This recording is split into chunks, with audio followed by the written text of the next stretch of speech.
Colorado Public News surveyed doctors and found that only 1/3 would accept a new patient on basic Medicare with no limitations.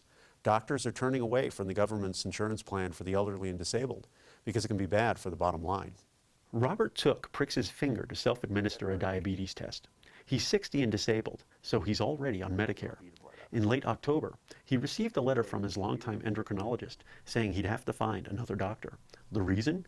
His doctor is no longer accepting Medicare patients. So Took started calling around. By the time he was done, he had to contact 31 doctors. One call back. Took's experience is not unusual. In an investigation, Colorado Public News contacted 100 primary care doctors in Colorado.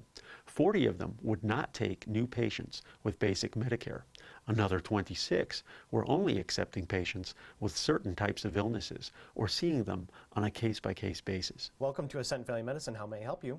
Dr. Jonathan Zonka of Ascent Family Medicine in Denver says one reason why is that Medicare pays about 50% less than other insurance plans. That's a real hard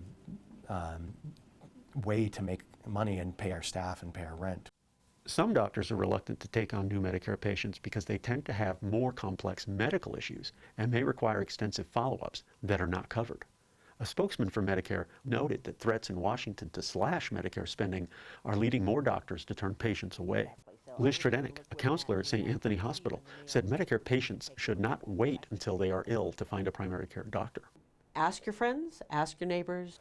As for Took, he now has a new endocrinologist. Took's doctor did not return calls for comment. And then when you're unlucky enough to get dropped after almost 15 years on the patient roll, you do the best you can. Michael DiOanna, Colorado Public News.